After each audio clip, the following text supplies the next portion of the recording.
Hey, hi, hello, welcome back to my new video. This is Sampath. You're watching Sampath SamFX YouTube channel, and this is Poco F3/Mi 11X and Redmi K40 review, custom ROM reviews. In fact, this is a Project Elixir version Android 13 and Android security patch November 5th 2022. You can see Elixir version 3.3 and the kernel used here is 4.19.246. No kernel has been used.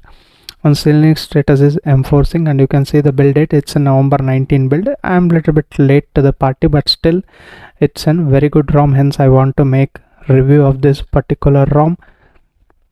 And let's see how it handles. And I've been running the CPU throttling test from last 10 minutes and 12 seconds and 9 milliseconds. You can see the maximum score is here 210 and average 181 and minimum is 151. It's a default settings, guys. I haven't changed it to 100 threads. I would have been changed that. Next time I will add that. And regarding benchmark results, like Android benchmark, you can see even you can judge the app opening time. Little bit lower is here 5,45,839 and temperature raises 0.8 degrees Celsius and battery temperature of 3% has been decreased during this entire Android benchmark results in this Project Elixir 3.3 for Mi 11X/Poco F3. You can see here these are the scores and even the Geekbench results. You can see Geekbench scores. I have run the score here. The single score is pretty good, 825. It should be around 900 or even 1000 also in some other ROMs or MIUI stock ROM. And multi-score is 3014 and it's Linux 4.19.246 based on Android 13. This is a kernel and it recognized as Kona. Here we are using Heliothin. Now this is a quick settings panel which is simple here. If you want, you can customize little of the things, and there are options like in the edit section you can add and drag here if you want to use those things, and some other options you can see on the screen. These are the options available in this particular ROM. And dark theme you can see here, and screen recording option. As you can see, there is even a device and microphone audio simultaneously you can record, or both at a time also you can record. That's pretty good in my opinion. Flashlight, Bluetooth, every toggles are working fine, no problem regarding that. Even the auto brightness sensor is also working fine in my opinion. And even the Android 13 style, if any app is active, will be seen in this area. And the power button and settings button has been moved down from Android 13, and all the Monet Engine customizations are still available. And Android 12 and 13, those Material U designs are still carried out, and you get advanced restart button here. In the home screen you can see this is how the dark theme is, which is pitch black condition. Because of in the Essence, I will go to this settings here, some customization settings. I hope so I get it. Yeah, here Essence I got it. And you can see here in the themes, in the use custom theme, you can choose here vivid Monet, then only it's in pitch black condition. Let me know in the comment section, guys, how many of you like pitch black condition or any themed color. Let me know in the comment section, such that I also understood what kind of settings you need to use in dark mode. That I am curious to hear from you guys. And headline body font also you can customize. Icon park signal, icon style, Wi-Fi icon style also you can customize those things. Coming to lock screen customization, again here plenty of customizations are available. Double tap to sleep is working fine. Ripple effect, move, media cover art filter also you can customize some of the settings. And amount of lock screen media artwork also you can increase or decrease from here. Even you can status bar you can hide or enable or disable from here. Lock screen sharing information you can enable here. Status bar customization, again very simple. Traffic indicators are given, set lock and tight position, and battery style there are plenty of customization again here. And bold color also there is one extra color, that is yellow.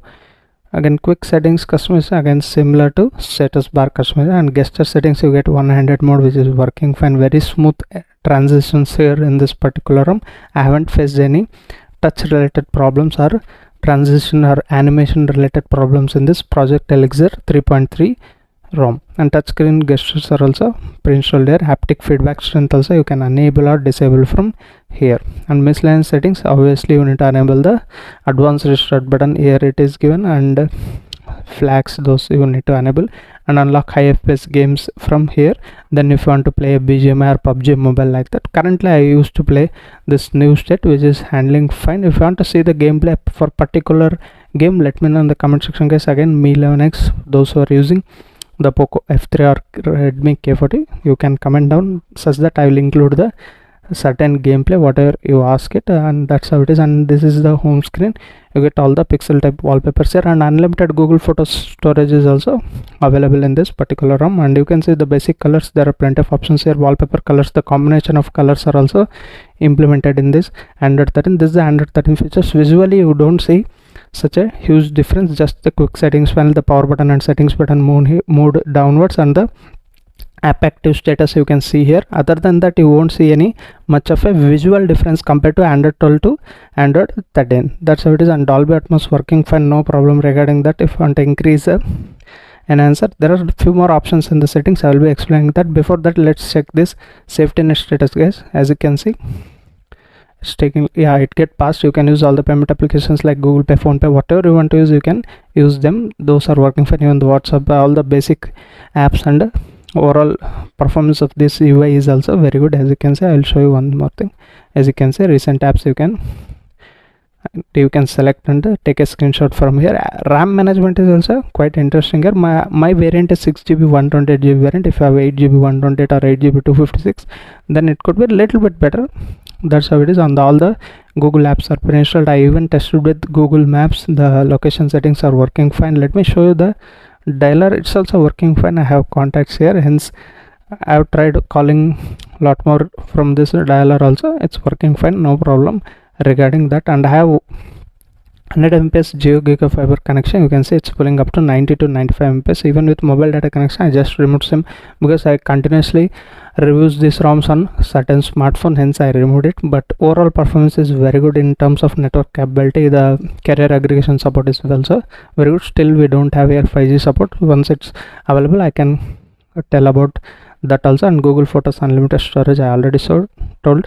And you can see the battery here a little bit. Yesterday was where once the ROM has been flashed, that day it was a little bit draining in the ideal condition. It's around 4 to 5%, which is higher for me. Right now it's quite a good. As you can see, it's not draining that much, and you get extreme battery saver. And all the battery saving settings what we see in the AOSP custom ROMs, those are still available. Just settings panel is a little bit different in Project Elixir. Apart from that, you can experience all the pixel like experience. That's fine here. And thermal profiles are also included. If you want to keep per app, you can choose here. And sound and vibration, all the volume settings are given here. And Dirac sound enhancer, you get hi-fi audio support and select scenes preset, and even the headphone type from here. It will enhance a little bit of experience. However, we have a Dolby Atmos support. That's fine in this particular ROM. And regarding other settings like notifications and both these face unlock and lock screen and skip lock screen, those things are working fine. Enhanced notification, basics things like apps, recent apps, and default apps you can change here. If you want to change the launcher or dialer like Truecaller, you can do here. And special app access is also given. Picture in picture mode, lot more you can check out. This all the basic AOSP customization are included in the Android 13. Those are present. And security features, you get face unlock and fingerprint unlock. You can see here the ROM is encrypted by default. You can see the fingerprint unlock speeds are quite good. I can't say it's a fastest what we see in the MIUI. That's not that much fast in this particular ROM. And let me show you the face unlock. Okay, that's quick enough. The face unlock is quick enough in this particular ROM. And the recorder options is also given.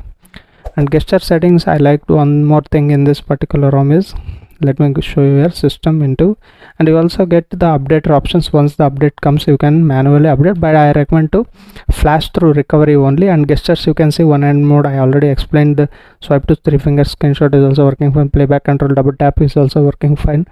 And system navigation into gesture navigation, there is an option to increase the pill length, but there is no option to increase the pill radius. But anyway, it's quite interesting in my opinion. If you want to go to 2 button 3 button navigation button, you can definitely go back to those navigation settings also. And by the way, if you're first time to this channel, hit that subscribe button down below, guys, and also allow the bell notification by pressing the bell icon. Whenever I upload a new video, you will get notified. And if you like the video, give it a like. And this is how the Project Elixir, I hope explained everything. Location, everything is working fine here. Even the calculator, the app opening speeds, you can see here, multitasking between and zooming in, zooming out, scrolling between the apps, those are working fine. Even the split screen, those things are working fine in my opinion.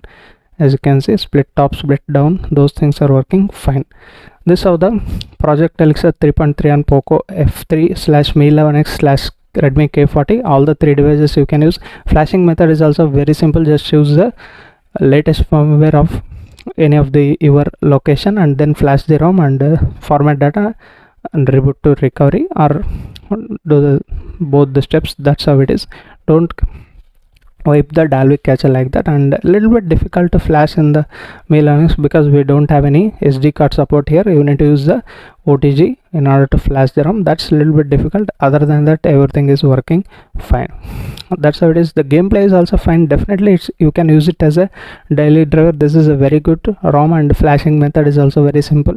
You won't face any problem. I hope you like the video. If you like the video, give it a like. We'll meet you with another interesting video. Until that, keep smiling. Bye bye for now.